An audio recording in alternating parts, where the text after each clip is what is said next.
Next question, what is your plan for affordable housing? We've had an affordable housing crisis across the country, particularly since the COVID. 08. Mhm. And COVID too. COVID, you've got this like lagging build ever since the 08 crisis. And then you've got the other pressures of COVID kind of moving people out from the major city centers to smaller towns, smaller cities. So there's a lot of pressure there, but it comes back to that question of choices and options and free market availability, right? We have a zoning code and we have a municipal system that has really limited what you can actually build. In Newnan, there's some wrinkles here, but it's going to be a single family house that's at least 1,800 square feet. There might be a townhouse here. There's some townhouse developments. We've all seen them. A lot of these new townhouse developments. I've got a lot of stuff to say about that. I think they're conceptually off, and they kind of reflect that lack of outside experience. Yeah. But then you've also got the other option is big apartment blocks, which are almost always owned by the same people. There's not a lot of competition there. We don't have the density to really make those work the way that they should, and they create tons of kind of social problems. They're very anonymous. There's just a lot of issues with those. But look downtown. There's not any of those things on their own. We do have a big apartment block with the Newnan lofts. And we've also got large single-family homes. I live in one of those large single-family homes. But we also have duplexes. We have small apartment units. We have rows of townhouses and row houses. There's a lot of options there that really meet the needs of people where they are. Again, easing up some of the zoning regulations that we have and allowing for more of that diversity of housing. A big buzzword right now is missing middle.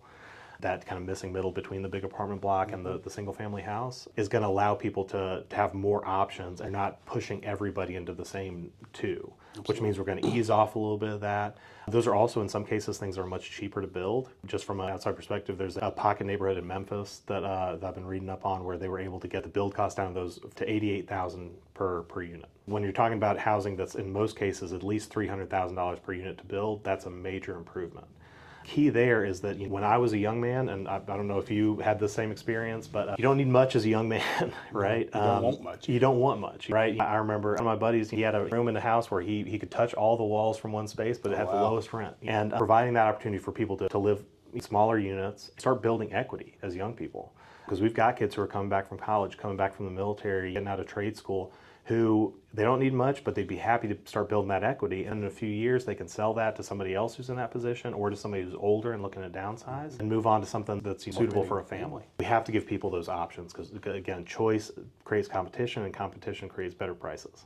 Well, in Coweta, they want you to have that 1,800 square foot house. If you could go down to 1,000, that would cut everything in half. And I'm with you on that. As someone who sells a lot of houses and as someone I invest a lot too, yep. It's that middle ground because we're either going to have a lot of apartments to house people, or we're going to have to put affordable housing so they can buy themselves. The difference between the net worth of people who own their own property and the people who are in is incredible. So you're giving people a leg up in life by allowing that to happen. I don't like the idea that in Newnan, we want anybody who's going to actually buy a house, who's going to have that investment opportunity, who's going to be building that equity, and that is the wealth gap in America right there, is the difference between people who own their homes and people who don't. 100%. Giving more people that opportunity is a huge driver of helping working people get wealth, gain wealth, normal people. But beyond that, I don't like the idea that in Newnan we only want people who can buy an 1,800 square foot house to live here and have a home. But when it comes to working people, we're willing to stack them up in apartments, as many as we want. But we want to make sure that those are very, very separated and completely different experiences. I don't think that's right philosophically. I don't think that it's healthy in the long term. It hurts young people and working people the most. That's where we can really get a return on investment by giving them the opportunities that all of us want to have. Well, they can either rent for 10 years and some are paying some hedge fund or some of these venture capitalist apartment complexes, or they put it in their own house and they wake up one day with $100,000 in equity to put down on that $400,000 house for their family. Exactly. And I would much rather invest in the people in Newnan than invest in BlackRock. That's the big brother that's going to crush us. 100%. You'll own nothing to be happy, right? That's the tagline. That's not how my family started out. It's not the American way. My grandparents raised 5 of their 7 children for years in an 1,100 square foot house. It's a great house. None of them turned out to be axe murderers. They all turned out fine. All of them went to college. All of them ended up with good jobs. But we've gotten to this idea that you should be raising your 2 kids in a 2,500 square foot house. And again, I live in a big house. I'm more than happy with big houses. But we want to make sure that we've got opportunities for everybody at every stage of life and in every income bracket. I grew up in an 800 square foot house, 4 bedroom, 4 brothers, 2 sisters. All right, yeah. And you turned out all right. I turned out all right. I don't know about the rest of them. We may have an axe murderer too in the family. As long as they haven't been caught, that's fine. Yeah. They're slick. They're slick. The public safety staffing, residents have voiced concerns about fire, police, EMA. How will these departments be fully staffed and supported as the city continues to grow?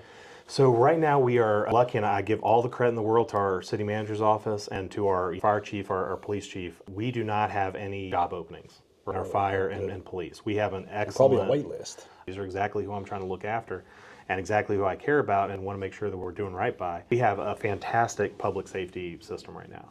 We've got some dispatch issues, especially in the county, and that's something we need to work with them on. And the more that we follow this sprawl development, the more that you have these kind of stretched out single-family homes everywhere, that stretches emergency services thin. You're covering a lot more territory, a lot more people without the kind of tax base coming from those to fund adequate increase in staffing on those agencies. So your initial solution will fix this solution? I think the housing is the core of everything, right? Okay. Housing and transportation, that is the core of it. The city of homes. We want everybody to have a home in the city of homes. But this broader footprint makes it harder and harder for our incredibly talented public safety people to keep on doing their jobs well. They're going to go above and beyond. I know these folks, they are very motivated. We have incredible morale in both our police and fire, but we want to make it as easy on them as possible. We want to make sure that they are covering everywhere effectively. That comes down to the housing mix, that comes down to the traffic issues. Those are the kind of things we can fix with a different mentality toward housing and development. We have to do that moving forward with a city of our size.